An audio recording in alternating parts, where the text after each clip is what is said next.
వర్ణాశ్రమాలు, ఈ వర్ణాశ్రమాల యొక్క పుట్టుక అనేటువంటి అంశం గురించిన చర్చ పాతకాలంలోనూ ఈ కాలంలోనూ చాలా విస్తృతంగానే ఉంది. దీని తాలూకు చర్చ ఒకటి భరద్వాజ మహర్షి గారికి, భృగు మహర్షి గారికి జరిగింది. భరద్వాజ మహర్షి గారు భృగు మహర్షి గారిని ఈ సృష్టి యొక్క పుట్టుపూర్వోత్తరాలు, సృష్టి తదనంతర పరిణామాలు, వీటి మీద చాలా ప్రశ్నలను వేశారు. చాలా ప్రశ్నలే వేశారు. అందులో ఈ వర్ణాశ్రమాలు ఎక్కడి నుంచి వచ్చినాయండి అని అడిగారు. సృష్టి చేసేది ఒకే పరమాత్మ నియమించినటువంటి ఒకే బ్రహ్మగారు. ఒక బ్రహ్మగారు సృష్టి చేస్తారు. ఆ సృష్టిని ఆయనను చేయమని చెప్పిన వారు పరమాత్మ. ఒకే పరమాత్మ ఒకే బ్రహ్మగారిని నియమించి సృష్టి చేస్తూ ఉంటే ఇన్ని రకాల భేదాలు ఏమిటి, ఈ భేదాలకు తగినట్లుగా వీళ్ళకి కర్మలు ఏమిటి, వర్ణధర్మాలు ఏమిటి, ఆశ్రమ ధర్మాలు ఏంటి, వేరువేరుగా ఎందుకు చెప్తున్నారు, అందరికీ కలిపి ఒకటే చెప్పేసేయకూడదా అని ఆయన అడిగారు. అడిగితే భరద్వాజ మహర్షి గారు వేసిన ఈ ప్రశ్నకి భృగు మహర్షి గారు సమాధానం ఏం చెప్పారంటే, నవర్ణానాం విశేషోస్తి సర్వం బ్రాహ్మమిదం జగత్ బ్రహ్మణా పూర్వసృష్టం హి కర్మభిర్వర్ణతాంగతం అని చాలా విస్తృతమైన సమాధానమే చెప్పారు ఆయన. వివరణ కూడా చాలా విస్తృతంగానే ఇచ్చారు. అందులో ప్రధానమైనటువంటి సమాధానం దీనికి వివరణగానే మిగతా అన్నీ చెప్పారు ఆయన. సర్వం బ్రాహ్మమిదం జగత్, బ్రహ్మగారి సృష్టే కదా ఈ ప్రపంచమంతా. ఈ ప్రపంచంలో ఉండేటువంటి ప్రతి వ్యక్తి బ్రహ్మగారి యొక్క పుత్రుడు లాంటి వాడే కదా అనే ప్రశ్నకు అవును అనే సమాధానం నేను చెప్తాను.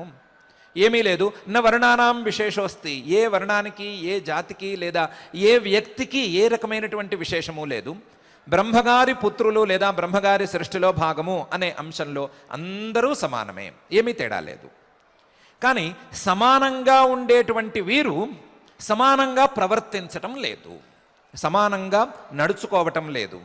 ఈ ప్రపంచంలోని ఈ సృష్టిలోని ఏ వ్యక్తి మరొక వ్యక్తితో సమానంగా ఉండటం లేదు. మిలిటరీ మార్చింగ్లో సమానంగా అడుగులు వేస్తున్నట్లు కనిపిస్తున్నటువంటి సైనికులు కూడా సమానమైన ఎత్తులో సమానమైనటువంటి కాళ్ళను ఎత్తి సమానంగా అడుగులు వేస్తున్నట్లు కనిపించినటువంటి సైనికులు కూడా లోపల ఆలోచనలను వేరువేరుగానే చేస్తున్నారు. కేవలం సాధన అభ్యాస బలం వలన మాత్రమే అలా నడుచుకుంటున్నారు. ఏ వ్యక్తి ఇతరుడితో సమానంగా నడుచుకోవటం లేదు. ఇతరులతో సమానంగా ఆలోచించుకోకపోవటానికి, ఇతరులతో సమానంగా ప్రవృత్తిని కలిగి ఉండకపోవటానికి కారణం ఏమి అవ్వచ్చు? బ్రహ్మణా పూర్వసృష్టం హి, బ్రహ్మగారు ఒక్కరే, ఆయనే ఈ మానవ శరీరాలన్నిటినీ సృష్టి చేశారు. మరి వీరి మధ్య ఆలోచనలో ఉండేటువంటి వైరుధ్యం ఎక్కడి నుంచి వచ్చింది అంటే, వారు తెచ్చుకున్నటువంటి అనాది సంసారంలో వారు పెంచుకున్నటువంటి సంస్కారాలు, ఆ సంస్కారాలకు కారణమైనటువంటి కర్మలు, వీటి ద్వారా ఈ ఆలోచనలలో భేదం వచ్చింది.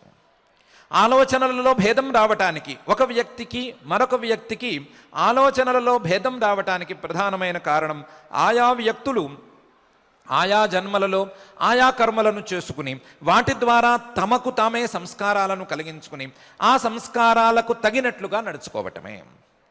ప్రతి వ్యక్తి తాను జన్మాంతరాలలో చేసుకున్నటువంటి సంస్కారాలకు అనుగుణంగానే నడుచుకుంటూ ఉంటాడు. ప్రతి వ్యక్తి యొక్క ప్రవృత్తి దాన్ని అనుసరించే ఉంటుంది. దాన్ని పరమాత్మ కూడా గత అధ్యాయంలో ఒకసారి చెప్పాడు.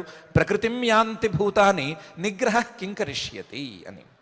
వారు తెచ్చుకున్నటువంటి సంస్కారాలను అనుసరించుకుని వారు నడుచుకుంటారు.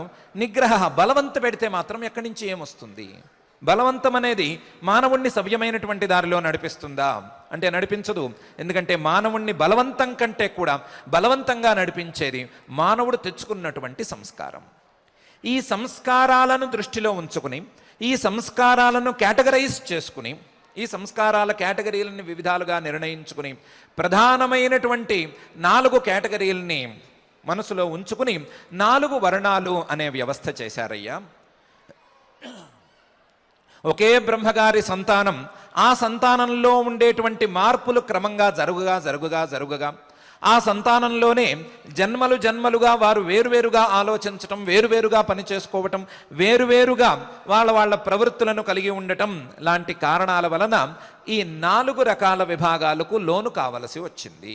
కర్మభి వర్ణతాం గతం. వారి యొక్క సంస్కారాలను దృష్టిలో ఉంచుకుని ప్రతి వ్యక్తికి ఉపదేశం చేయటం అనేది దాదాపు కంటే కూడా పూర్తిగా అసంభవం కాబట్టి ఒక్కొక్క వ్యక్తికి నువ్వురా, నీకు ఈ రకమైనటువంటి సాధన మంచిది, నీకు ఈ రకమైనటువంటి ధర్మం మంచిది అని చెప్పటం అనేది అసంభవమే. కాబట్టి విభాగం చేసి ఆ విభాగాన్ని సంస్కారపూర్వకంగా చేసి ఆ సంస్కారాలను దృష్టిలో ఉంచుకుని సంస్కారాలు ఇంకా కూడా పై స్థాయికి వెళ్ళేటట్టుగా, సంస్కారాలు మంచిగా మారిపోయేటట్లుగా కావలసినటువంటి ధర్మోపదేశాలను శాస్త్ర రూపంలో చేశారయ్యా. అలా శాస్త్ర రూపంలో ధర్మోపదేశం చేయటం వలన ఈ ధర్మాన్ని అనుసరించి ఈ ధర్మాన్ని పట్టుకున్నటువంటి ఆయా వర్గాల వారు, ఆయా సంస్కారాలకు చెందినటువంటి వారు